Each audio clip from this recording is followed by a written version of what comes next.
Anyway, I'm here to talk to you today about updating how we think about security.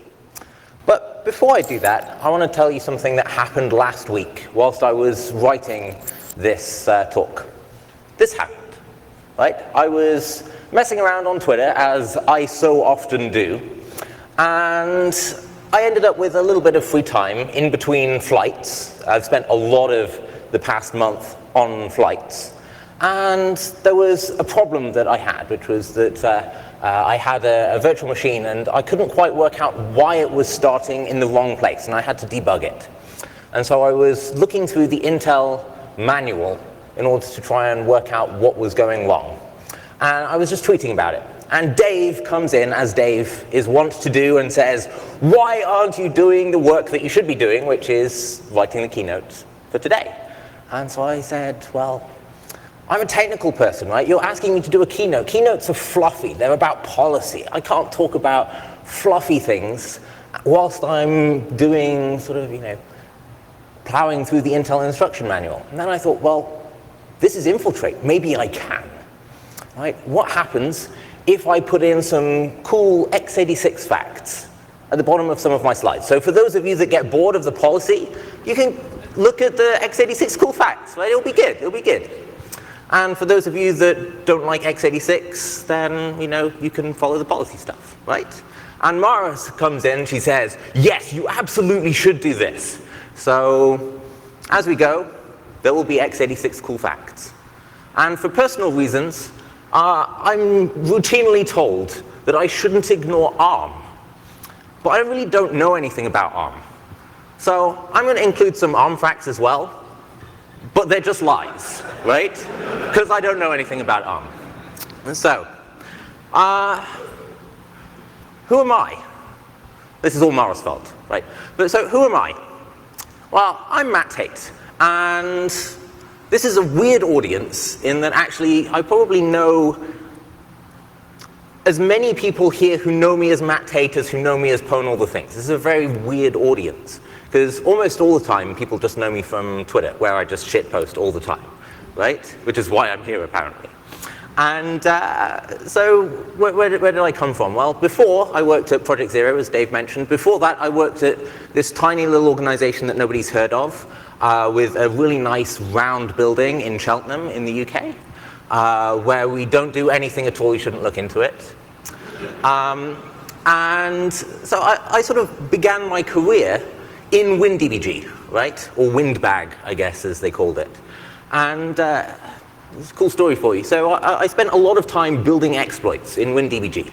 And so I have like the little instruction console, and you have like the hex dump of what's going on. You have the individual instructions coming out. And you might, if you're lucky, you might have public symbols to help. And then when I left that organization, I went and got to work at Microsoft as a consultant. And there was a crash dump that was there. And one of the engineers there was like, oh, this is crash dump. I need to work out what's going on. And I'm like, I know about WinDBG. I'm good at debugging crashes. And he's like, double clicks on it. Pop, pop, pop, pop, pop, pop, pop. It's got the local variables. It's got the private symbols. It's got the source code. It pulls it in from the local source server. I'm sitting there thinking, I spent 3 years, 9 to 5, looking at hex dumps and instruction streams. I had no idea WinDBG had any of these features, right? There's just debugging on easy modes. Outrageous, scandalous. But anyway, so after I left Microsoft, one of the things that I discovered was that a lot of really quite important questions end up getting dragged into policy disputes. And so I started reading up on policy and getting sucked into policy disputes. And so at the moment, I'm now teaching at the University of Texas at Austin, which is really weird because I'm teaching in a law school. So sort of work that out, right? I'm neither American nor a lawyer, but I'm teaching in an American law school. It's kind of cool. I still to this day don't entirely understand how this happened, but I like it. It's good. So what does this talk about? This talk is about something that we already know. Right? Updates. Now, there's a lot that I could say about updates. I could say, no, wait, come back. No, like, we all know about updates. Install your updates, right? End of keynote. This is great. No. it turns out that updates are this hidden variable in so many of the policy debates that I get sucked into. And the weird thing is that nobody ever talks about them. Nobody ever talks about them, right? Oh, there's a cool ARM fact for you there as well. I'm not going to read them out as I go along. I'm going to trust that you can read them and laugh along. But it turns out that when we're looking at lots of these big policy disputes, from Apple versus FBI, you all know what the Apple versus FBI dispute was, right? This was the government coming along and saying, hey, you need to update your iPhone so that it takes off all of the security protections. Or WannaCry, right? Or NotPetya. Or the vulnerabilities equities process debate, right? Now, I'm not going to come to an offensive security conference and tell you how to disclose your bugs, right? You can work it out for yourself. Like, the one thing that really, really drives offensive people round the bend is people who don't have bugs telling people who do have bugs what to do with those bugs, right? It's super annoying, so I'm not going to tell you what to do with your bugs. But it turns out that updates are this sort of hidden feature behind so many of these different policy debates. So if we don't understand what's going on with them and the style of them, then actually the policy debates, you end up with really wildly different answers. And so I thought, well, it's probably interesting to sort of look at what they are, how they work, why they're different, and why we come to different conclusions, depending on the style of them. So now that I work in academia, I feel contractually obliged to begin everything that I do by looking at the full history of everything, right? And putting in as many footnotes as I possibly can, right? It's quite a useful skill, right? If you want to know where you're going, it's usually quite useful to know where you are. And if you want to understand why we are where we are, it's usually quite useful to look at the history of how we got here. Because quite often we come up with cool ideas as to where we should go, which other people in the past also had that idea. And it was a terrible idea, and it crashed and burned in flames. And now we've just reinvented this cool idea, and if we don't go back and look at the history, we're just doomed to repeat it. So, how did we get here? From here, right? Now, if we zoom all the way back to Windows 95, I'm a Windows guy, so I don't understand any of these other operating systems and things that are out there. I'm told reliably that there are other operating systems. I'm not sure I entirely believe it. I've never seen them. But before Windows 95, and I guess with Windows 95, you didn't really have the internet, right? The internet didn't really exist until Windows 98 second edition invented it and gave it to you in the form of Internet Explorer version 4.01, which was the first Internet Explorer, right? You can tell from the version, right? And the cool thing was that Microsoft discovered the internet. And the internet was this amazing way of having little squares on your screen defined by really junior programmers who write in this awful, awful language called HTML. And they can do really cool things, like they can have, look, you can have text, and you can make it big and blue and italic, right? And I don't know, like this is a static screenshot, maybe it was blinking as well. You know, I wouldn't have put it past them, to be honest. And the cool thing about this was that Microsoft sort of sat there and they thought about it very hard, and they discovered that all applications, when you think about them, all applications are squares written by really terrible programmers, right? Usually in really terrible programming languages. And when you work through that, you discover quite quickly that actually, well, everything should be the web, right? Everything should be the web, right? Outlook, wow, that's just Internet Explorer, right? Your desktop, who remembers Active Desktop? Wasn't that the best idea ever? It was amazing, right? You could have a website as your background, right? It was cool. And, you know, everything, like your folders. I actually got suspended from high school because folders were Internet Explorer. So it's a cool story for you. It turns out that when you customize on Windows 2000, because I'm young, I didn't have Windows 98 at school. In Windows 2000, you can customize this folder. And you can do this on any folder. And what it does is it creates a little tiny file, which is hidden in system. And therefore, you can't see it, right? Which is just HTML under the hood. And the folders themselves are a COM object, like they're an ActiveX object. And this means that you can change the HTML of the folder, right? You can do other cool stuff as well. And it turns out that HTML has this sister language, which I'm not sure any of you have heard of. I can explain it to you later if it's complicated. It's called JavaScript. And JavaScript is this thing that allows you to make this page dynamic. Now, what happens if you make a page dynamic and it's actually a folder on the network share of your school? Well, you can do cool things. You can do like pop-ups, right? And what can you do with your pop-up? You can have your pop-up travel around the screen and just bounce around, slowly changing colors. And this was back before Microsoft discovered that security or pop-ups were annoying. So one of the things that you could also do is you could hook the on-unload event. And so when you click the X button, you get a little fire of the on-unload event. And what can you do then? You can get it to pop up two little windows, which then bounce in different directions around the screen. Now, I was, sadly, to my infinite regret, I wasn't in the class where the head of IT did this on the big screen. But I am reliably informed by people and my parents that she went on the big screen and to the network share and opened it, and the pop-up appeared. And then she sort of chased it round the room, slowly closing these boxes as more and more of them popped up on the screen, slowly taking over until she reset the network, which is the story of how I got here, I guess, in a complicated way. But yeah, so they discovered that we can have, everything can be Internet Explorer. But they discovered also that HTML is not necessarily quite expressive enough back in 1998 to have every type of square that you want. So in the event that you want a better square, you can write your own COM object, right? In ActiveX. Who remembers ActiveX? Yeah, ActiveX is the best, right? The X stands for exploit, right?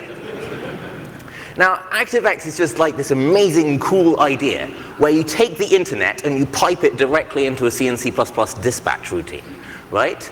And nobody thought that this was going to be a bad idea because it was 1998, right? And because everything was the web and everything was Internet Explorer, Windows Update was also Internet Explorer. If you wanted to update your computer, what do? You visit windowsupdate.com, right? Or windowsupdate.microsoft.com, because subdomains were still cool. And what did it do? It would run a little ActiveX object, and it would take a couple of cab files, which are Microsoft proprietary zip files, which had been signed, and they would check that they've been signed, and if they have been signed, they would throw them up to a system service called the Windows Update Agent, WU Agent. And WU Agent runs at system, and it would say, is that zip file really signed? And if it is really signed, then it would say, cool, I'll unzip it, I'll write these files all over my file system, I'll reboot your machine, and when your machine comes back up, you'll have a new operating system. Isn't that cool? That's the best thing ever, right? This is a cool idea, right? Now, it's so cool because the new operating system, it might have fewer bugs in it. It might have more features in it. It might have fewer features in it. It might have more bugs in it, right? It's cool. You can have whatever you want. And then, a little bit later, we ended up with some other people copying this world's best idea. And antivirus firms started doing something quite clever, which was that they realized that if you're trying to catch malware, it kind of sucks if you have to wait for people to go on and click to check for updates, right? That's a big hassle, because it turns out, if you look at Windows XP, people get notifications, hey, you've got updates, and then they ignore them for 3 years, right? So if you're writing an antivirus, you can't afford that. You have to download your new signatures, and you have to download them quickly. And it turns out that when you're downloading new signatures, some of those signatures contain code. And so maybe you want to download your signatures and your code, and then you want to reboot, but you also don't want to ask your users, because why are you asking your users? Users are stupid, right? In the event that you ask users, what do? They click no, right? So what you do is you just say, fuck you, user, I'm installing now, right? And so we have this sort of evolution in the early 2000s where antivirus firms move quickly from the Windows model of, hey, would you like to check for updates, to, fuck you, we've just installed some updates, right? And antiviruses, they're kind of cool, but a slightly cooler company, which I'm still under contract with Google to still point out that they are cooler than antivirus companies. They are much better than Google Chrome in particular, right? There's no competition there, right? If the news is to be believed, they're almost an antivirus themselves nowadays. Who knows, right? Although I think it's a lie. And in 2009, Google Chrome comes along and they say, hey, all of these other browsers are starting to do things like point out that there's new updates. But maybe we should be a little bit more like Kaspersky and just say, fuck you users, we're installing some updates now. We're just going to download the next version, and when you click the little X button, then we'll install it, right? And then when you reopen it, you'll have another application that looks the same, but it isn't the same. It's the newer version, right? Now, it turns out this has all sorts of cool security consequences. This graph here, which you can't really see the axes for, is the amount of time it takes for everybody to be fully patched, right? And you'll notice that with one exception in Google Chrome, where they clearly pushed a patch and then they kind of chickened it, and then they're like, whoops, and then it tracks down to 0 again. With all the rest of them, they're tracking up to 100% pretty quickly, right? It turns out that when you don't ask users, things happen pretty quickly. And when you do ask users, they don't. So back to Windows, right? Windows 8.1, Microsoft says, wow, if Google can do it, so can we. And it turns out that they can't, right? It turns out that installing Windows updates really quietly is not quite the same as installing apps really quietly, right? Now, it's a lot to unpack there as to why that's the case. But basically, it boils down to Google Chrome and most of these apps, they restart quite often, right? Well, you might not restart Google Chrome as often as you should, because you probably have infinite tabs open, right? I know I do, right? But it turns out that even then, you can just, if you're Google, you can say, OK, I've wiped out all of your tabs, but I'm just going to remember which tabs they were, and then restart, and I'll give you the same pages. They might have lost all of the stuff that you were half entering in any of those pages, right? They might have lost all of their state, but then Google seems to semi-regular kill tabs anyway, so I mean, you probably haven't lost much. The problem with Windows, though, is it never really turns off, right? Even when you think that it could, it really can't. Because first of all, you're probably hibernating your machine. You're probably not rebooting your machine most of the time. And second of all, even when there's no apps running, you probably have a whole bunch of other stuff running. Well, not probably. You do have a bunch of other stuff running, which is critically dependent on Windows, right? Not just in kernel space, but in user space too.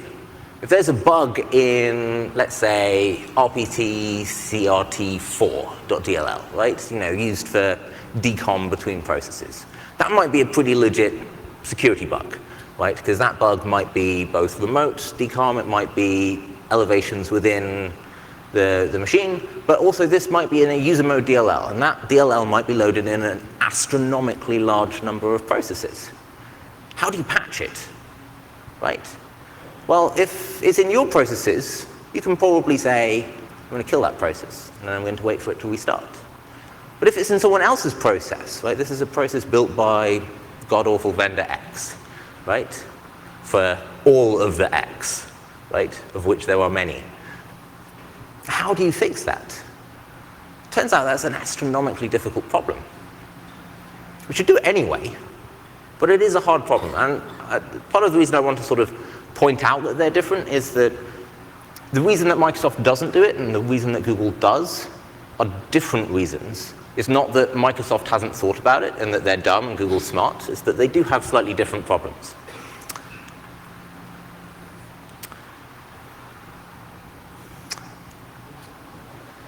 So, I don't know anything about ARM. So, it turns out that platform updates, because we ask, people say no. But this is the real problem, is that it feeds itself. Because we have to reboot the system to install the patch, we have to ask, because we're going to screw stuff up. But because we have to ask, people are going to say no. So because we're not doing mandatory silent updates, what we're getting is, for a very large percentage of the population, no updates at all. It's not a choice between whether we ask users and then it's potentially their fault, I guess, if they choose not to update, versus whether we have these cool silent updates. It's that we have these cool silent updates or you don't really have them, right, for a very large percentage of the population. And for a long time, we kind of ignored this. We kind of said, well, 80%, 90% people patching, that's probably good enough, right? Maybe it's good enough. It turns out it's not always good enough. So I'm going to give you a two-part story, right, about two wildly different bugs, both of which were super cool, right? The first one led to WannaCry. You've probably heard of it, right? So this is the timeline of WannaCry, right? Who remembers 2016, right? Ugh, so long ago, right? Can we just forget it, right? So in the middle of the US and Russia tearing chunks out of each other, right? This new, I don't know what we should call it, cutout, I guess, shadow brokers appears, right? And this happens, it's easy to forget some of these things now with sort of, they happened so long ago. But this happened about a week after the Washington Post ran a story saying that the NSA was preparing to wipe out the Russian grid, right? And then what happens is this new Twitter account comes online. It says, hey, by the way, I have all these NSA tools, right? And nobody's formally attributed them. But, I mean, take guesses, right? It's not that hard. So they appeared in the middle of summer 2016. But actually, the interesting thing that they did was in April 2017. So they appeared in summer of 2016. They dropped Eternal Blue, which is a cool bug, in April 2017. But 4 weeks before, there's about 4 weeks between when Microsoft patches MS-17.010 and when Shadow Brokers comes online and says, hey, by the way, here's a really cool detailed proof of concept for that particular bug. And there's about 4 weeks after that, whilst everyone's freaking out that NSA tools are online, about 4 weeks later, WannaCry appears, right? Who remembers WannaCry? What a disaster that was. Bricked the NHS. I had to, like, literally reschedule medical appointments, right? Because one of the downsides of being British is my US medical insurer is like, I have this really cheap way of getting you better, which is to tell you to fuck off back to the UK. So, yeah. So this was fun times, right? Everyone freaked out. It was great. The cool thing about InfoSec, as I'm sure all of you are aware, is that we are perfectly capable of freaking out at everything, right? So there was different levels of freak out, but for the most part, they were all at 11, right? So what's our lesson of WannaCry? There's lots of lessons, right?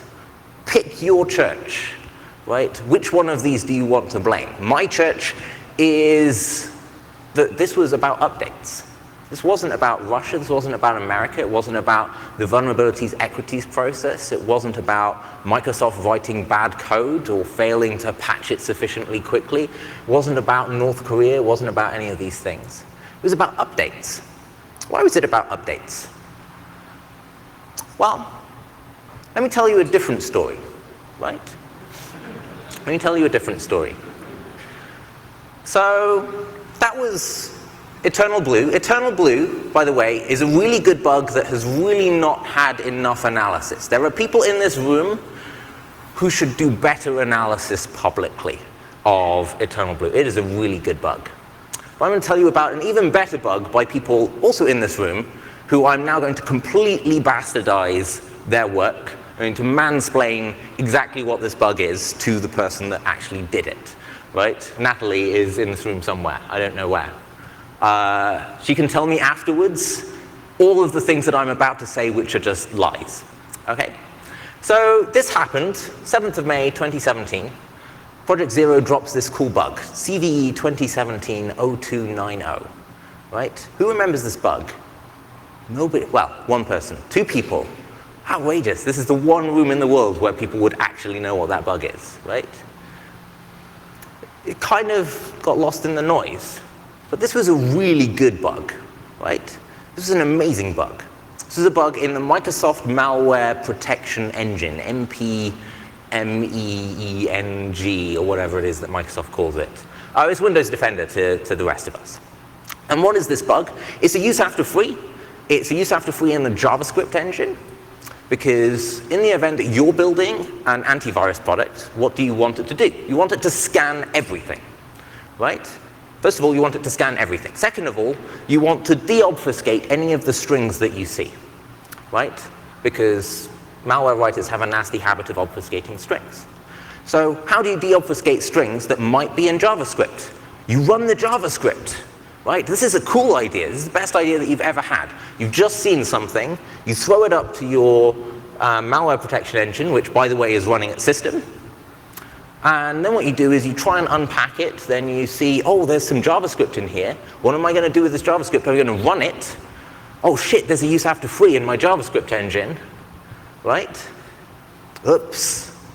Right? For those of you in this room that write exploits, and there are many of you, you will know that if you have like a remote in SMB in the kernel, that's a really cool bug, right? An unauthenticated remote in SMB. That's a really cool bug. This is a way cooler bug because you're in user mode. If you fuck it up, it's going to restart because it's in a service. So you'll get a crash out of it, but like you can still hit your target, I guess. Like, I guess just don't write unreliable exploits is probably the lesson there. But also, it's running in a single process, right? You don't have to compete with everything else trying to do allocations. Also, it's running in JavaScript, which means you have a lot of control over your heap grooming, over your heap layout. It's a use after free.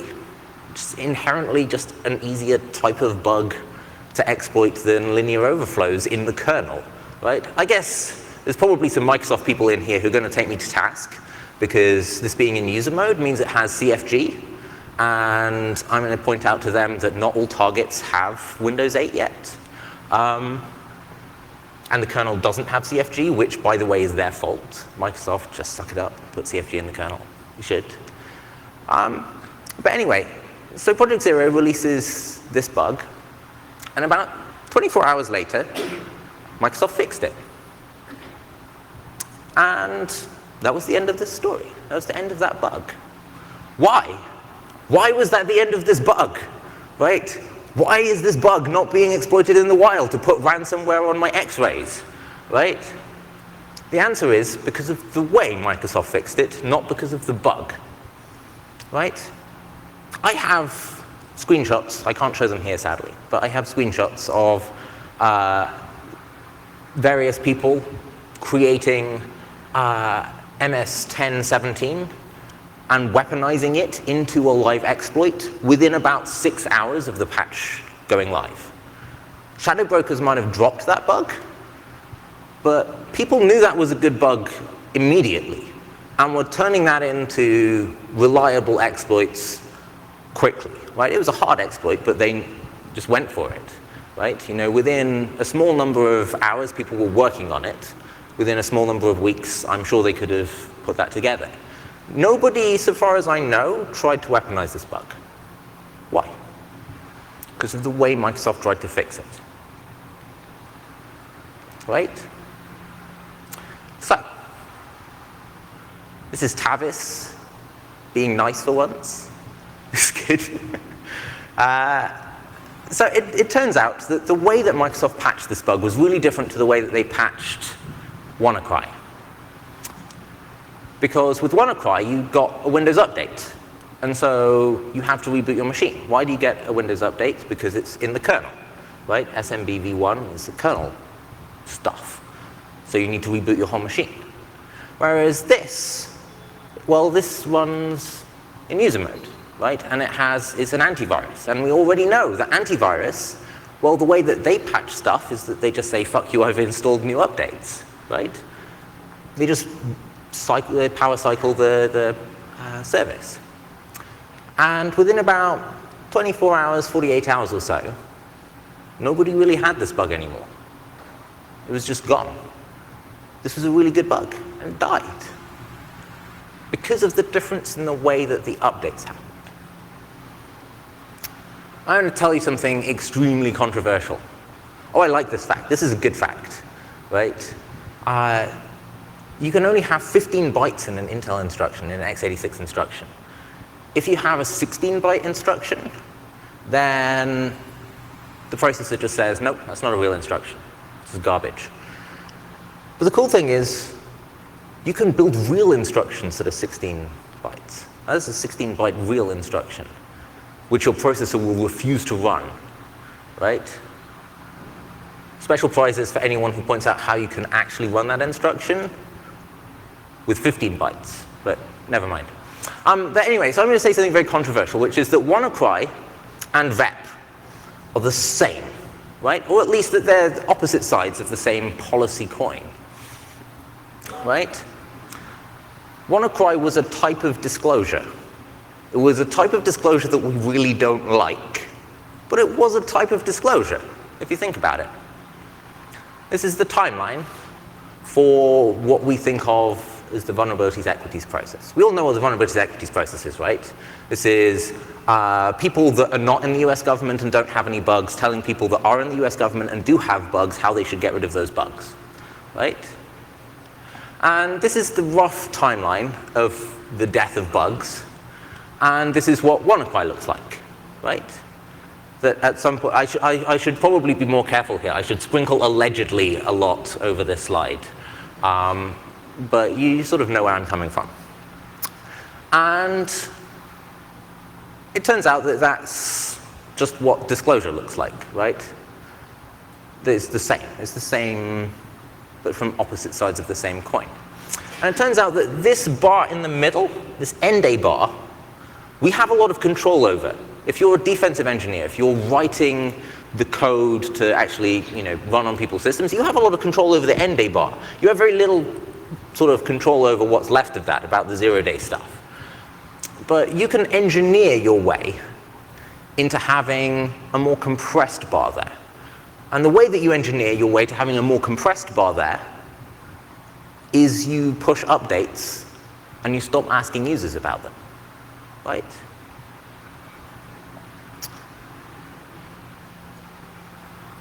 So what's the lesson? Well, it turns out we could have avoided WannaCry, and we could have avoided it pretty easily, because we could have taken SMB from the kernel and pulled it out of the kernel and made it look a little bit more like Windows Defender. We could have had it running at system, and then we could have patched it out of band, because nothing actually really depends on it. You don't need to reboot your machine to patch SMB in the same way that you don't really need to reboot your computer to patch Windows Defender. Engineering decisions meant that this was running in a place where we couldn't patch it easily. But we didn't have to make those engineering decisions. And in future, we could choose other decisions. So far, I've talked to you a little bit about updates and why they're super important, and why everything should be silently updated, and if we don't do silent updates all the time, then everything is terrible. And now I'm going to tell you that once we've done that, everything gets worse, or at least it gets worse in slightly different ways, right? It turns out that updates sometimes go wrong, and when they do go wrong, they go really, really badly wrong, right? So, who remembers any of these headlines, right? These are various types of malware being pushed through update mechanisms, right? There's the U2 malware. It's one of the worst pieces of malware ever to be pushed, right? Fuck you, Apple. Windows Genuine Advantage. Windows Genuine Advantage is a type of malware, not so much for your ears, but malware that just randomly bricks your computer, right? It says, I have decided, based on code that is obfuscated, that you haven't paid enough money to Microsoft recently, and therefore this isn't here for you anymore, right? Sorry, you're about to speak at a podium, but, sorry, right? It happens, right? And then, Apple removes VPN apps from the App Store. How are they removing VPN apps from the App Store? Because they own the App Store, and they can update your way into having fewer features, right? If Apple wanted to, they could remove Signal from your phone tomorrow, right? Assuming you have an Apple phone. I presume they're not going to hack Google and take I don't know. I wouldn't put it past them at this point. But then this last one was one that I think freaked out a lot of people. Flame. Who remembers Flame? Flame was a good bug. That was a good bug. So what is Flame? Flame hijacks Windows Update. But how? Well, it hijacks it through WSUS. Who remembers WSUS? WSUS is the way that you do Windows Update internally within an organization, right? And what it does is it does a cool cryptographic. It's an MD5 hash collision, but it was a really cool MD5 hash collision. And what it does is it produces a cab file that looks, to all intents and purposes, like a legitimate signed Windows Update cab file. And so what happens is your computer says, oh, I would like to get some more updates today, please. Please, local WSUS server, do you have any signed updates for me? And it says, here's a signed update. And then it kicks it up to the system process. Woo agent, we've already seen Woo agent. Woo agent says, is this signed? And it says, it is signed. It is perfectly signed. It has an MD5 in there. And that MD5 is correctly signed to the Microsoft Windows Update engine. And so it says, cool. In that case, unpack it, put all of these down on the file system, let's reboot my computer, and oh fuck, right? Now I have alleged implants on it. That was a cool bug. But it turns out that when you have updates that are happening silently, you have less opportunity to interfere in that cycle, right? The more quiet it is, the more high speed it is, the faster the turnaround is from I've compromised one of these to I now have malware on everything. And this was a cool bug in that it was a cryptographic attack on Windows Update itself. But you don't have to have cool cryptographic bugs to be able to subvert update engines. All you need to do is you need to go after the key and the distribution infrastructure, right? If you want to take control of every Google Chrome user, all you need to do is you need to hack Google, you need to hack the Google Chrome signing key, and you need to push some malware, right? All you need to do, right? If you can do that, maybe get a job at Google, rather than doing that, because that would suck. So this is what really bad malware looks like, right? Now, I remember I was at a very important company, which has a couple of billion users working with updates. And me being me, I had C-SPAN on in the corner, right? So on the one hand, I was debugging an integer overflow vulnerability, and on the other hand, I had C-SPAN, and I had Director or Admiral Rogers, who had just started. I guess he's now just left. So Admiral Rogers is the head of NSA and Cybercom. And he was there in front of Congress. And Congress was asking him, what happens when someone does Cyber 9/11? What happens when the next Cyber Pearl Harbor happens? And I remember thinking, sort of sitting there, just cringing. It's like, God, why does everyone in the policy world have to think of these Cyber 9/11s and Cyber Pearl Harbors? There's going to be a Cyber EMP, and there's going to be a Cyber nuke. and then there's going to be some cyber terrorism, and then we're going to need a Cyber Patriot Act, and it was extremely frustrating. But then I was sort of sitting there thinking, well, actually, if you wanted to do a lot of damage, there's a lot of different updates out there. And this is how you do a lot of damage. Because if you have a couple of billion users, and you can get 90% of them to install updates, that's a lot of people. And if those updates run at system, or hell, if they run at medium, right? Ransomware at medium still is going to wipe out all of your good files, right? Then you can do an enormous amount of damage. And yeah, people who are running Linux or Mac, they're not going to be affected. Apart from, they're not going to have any power or any internet, because the internet company and the power company are going to be definitely using Windows. But then your malware can also be quite targeted. You can say, before I decide that I'm going to destroy everything inside this internal network, I'm going to do something a little bit more clever. I'm going to check that this IP address is from, say, France. Right? I always pick on France. And that way, everyone gets your malware, but only France gets bricked, right? Or France and anyone who's dumb enough to have an internal network that overlaps with. So I was sitting there thinking about this and telling people, hey, this is an idea that, you know, we should probably take seriously. And someone said, is this real? Is this some Tom Clancy bullshit? Like, that was literally their words. Is this some Tom Clancy bullshit? And it turned out that last year, it happened. It was the flip side of WannaCry. Everyone bundles WannaCry and NotPetya together because they look similar, right? Because you both get ransomware. But they're actually polar opposites. Because the story of WannaCry is that people didn't install their updates and they didn't install them fast enough. And the story of NotPetya is that people installed their updates and they installed them too quickly, right? Because NotPetya, well, the attack was on this Ukrainian accountancy firm called MEDoc. And it turns out if you want to file taxes in Ukraine, you're kind of obliged to use either this software or there's another accountancy software that you are required to use. Actually, the Ukrainian government requires you use the software. It's not that you're using the software to avoid the paperwork. You're actually required to use it.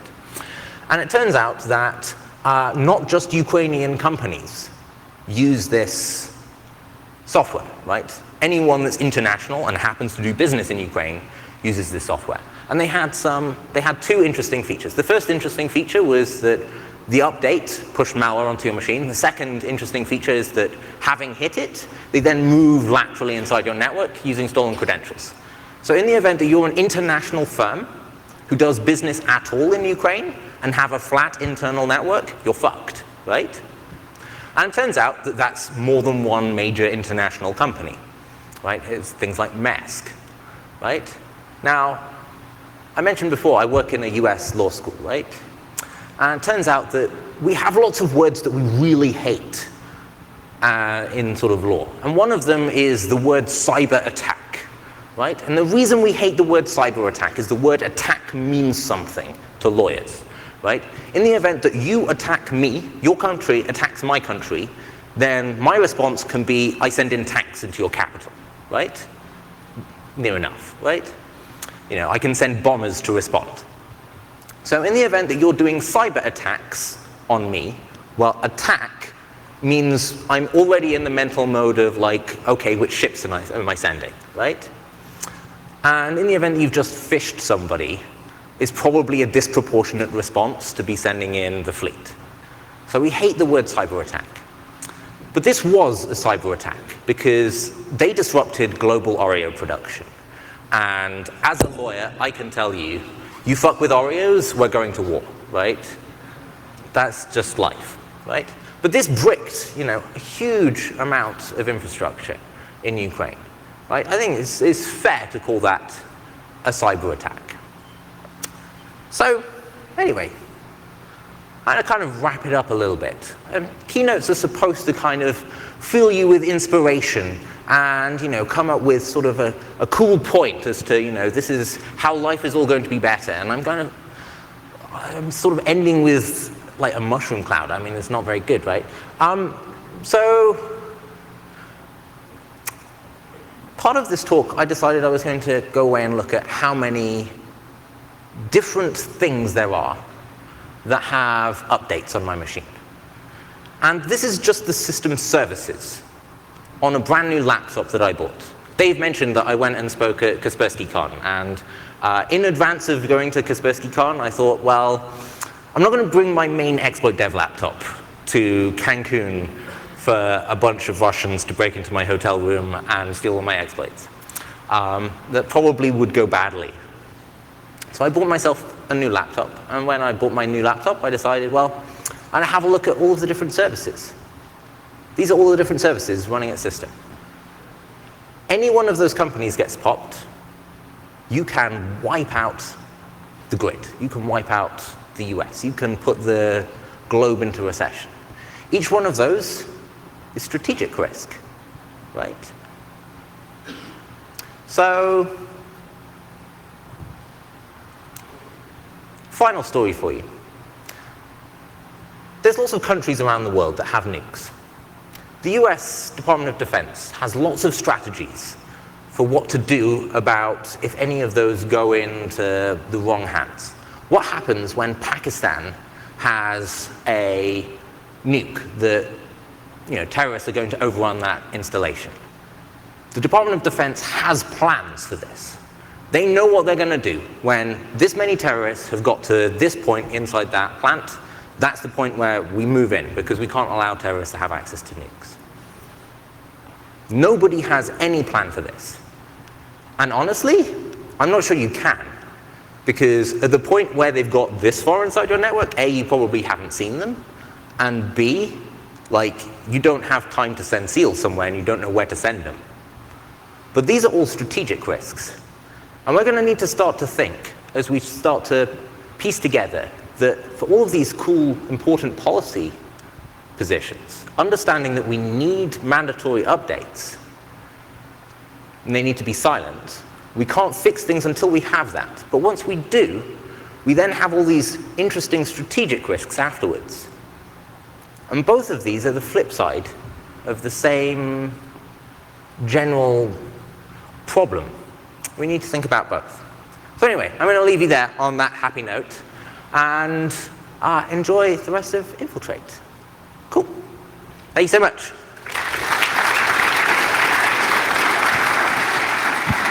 So what's your take on updates for medical devices? Because I know that's a big problem. We've been talking with a lot of medical device vendors, and their biggest problem is that they can't really do automatic updates because they need to go through a rigorous testing process first and then apply the patches. And this process usually takes, a lot of months. So that's a big problem. Yes, that's a great question, and the answer is that the way that we're doing the process is wrong. And this is basically what I'm trying to make the point here, is that if we don't have mandatory updates, then we can't fix stuff, right? So if you have a process that says, well, should we apply the update or should we not apply the update? That process is getting in the way, because fundamentally, you're going to get new code on your device. You get to choose whether it comes from the vendor or whether it comes from North Korea, right? And it's, we saw that with WannaCry, right? Cool, your X-ray, it now has system services running from, countries that you probably also didn't approve through your medical process. I think that there is a real problem about, part of the reason for that process is that often updates break stuff. And at the moment, we don't have a good way in society of managing whose fault that is, right? Because fundamentally, in the event that you install a Windows update and someone had software running on top of your Windows that was misusing an API, and now Microsoft has gone from quietly ignoring that to now freaking out and breaking your machine, right? Which happens because a lot of it is in C and C++, right? Misusing an API might just be you're in undefined area. The problem is, whose fault is that? And my view is that that should be the fault of the person writing the software, but we don't have a way at the moment of managing that risk. Any other questions, or just one?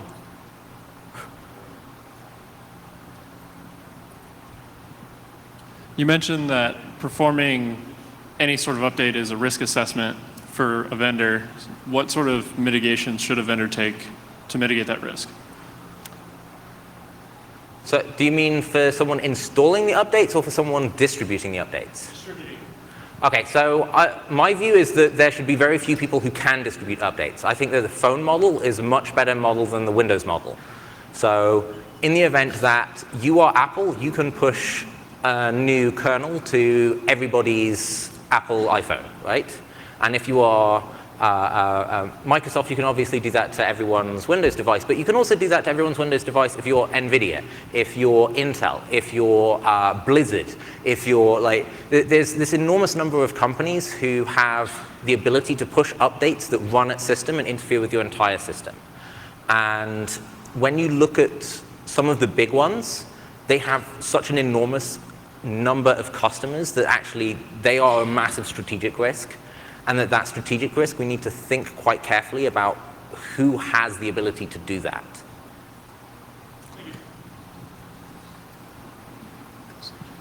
So you just presented like this doom and gloom scenario with all these update services, and kind of thinking from a strategic point of view, there's not much, it's not just the government that needs to solve this, right? So it's all these companies also. Is there talk that you've seen at this company's levels of Microsoft and NVIDIA and Blizzard where they recognize that this is a risk, and are they doing anything to prevent it? So part of this is a great question. Part of the problem is that the risk is not necessarily borne by the company. So in the event that you are NVIDIA and someone pops you and then they push out malware that bricks, 30–40% of the US's computers, you go out of business, right? But that's all that happens, is you go out of business, right? You can't insure against that risk. You can't, like, that is $1 trillion of cost to you. Like, you just go out of business. But the problem is that you can't then go further, right? Society has taken on this massive hit, but then, great, they went out of business. Like, for other strategic risks, we don't accept that kind of level of risk fundamentally can be borne just by the private sector, if that makes sense.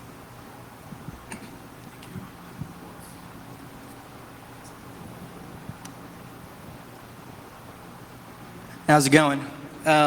My question is, since you seem to travel quite a bit around the world with development code on your laptop, what's your take on how governments are treating code as it comes into the country? Because you can post it online and just download it when you're there. So all these people that are security that's checking our machines, what's your take on it? So there's an interesting assumption there that I travel around with development stuff on my laptop, which I don't. But there is a real problem, I think, of at borders how you manage data security, how you manage data going between countries. I think that's actually, there's a really long talk that I could give about all of the different ways that this affects a very large number of other things. So there's currently going through the Supreme Court it was just mooted. The Microsoft Ireland case was a case fundamentally about where does data belong, where is the jurisdiction for it. There was In re Google was a different case. Things like the going dark debate is in a very substantial part about data jurisdiction. You have the Apple case, you have things like the balkanization of data, you have things like Facebook and Brazil. Like, there's all of these different things which seem superficially about different questions, but they're all fundamentally about where is the data, and the border dispute is just a different facet of that. And we need to sort of, I think, eventually come to a standardized conclusion to where is your data, who owns it, and then once we understand that, when you travel across the borders, I think we'll have a better answer. All right, one more.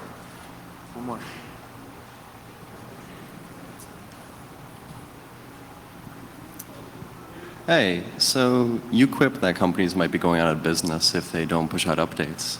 What in the case of Android OEMs that they just say, you know what, YOLO, we shipped that device already. And then even if they did want to ship an update, then it has to go through carrier. And the carriers then say, you know, Verizon will push up their own updates in addition to that. So Yeah, so there's a problem, I guess, of there's a lot of these companies which are so big that you could argue that they won't go out of business if something goes wrong. I think that the difference is we've only really seen one big case, and that was the NotPetya case, where a company's update infrastructure was compromised in what was broadly an attack. With all of the other types of cases where updates have gone wrong, they've either been by accident or they've been corporate misuse, bluntly. But we haven't seen any really big cases where someone's targeted, say, the US. I think we'd be having a really different conversation, for instance, if NotPetya had compromised, say, NVIDIA auto updates, or had compromised, say, the Intel auto updates, and had targeted that geographically within the United States rather than within Ukraine. And I think once you start thinking what that looks like in terms of scale, and in terms of what you expect congressmen to be doing in light of that, I think it's much less clear to me that even really big companies can survive that kind of risk. Thank you so much.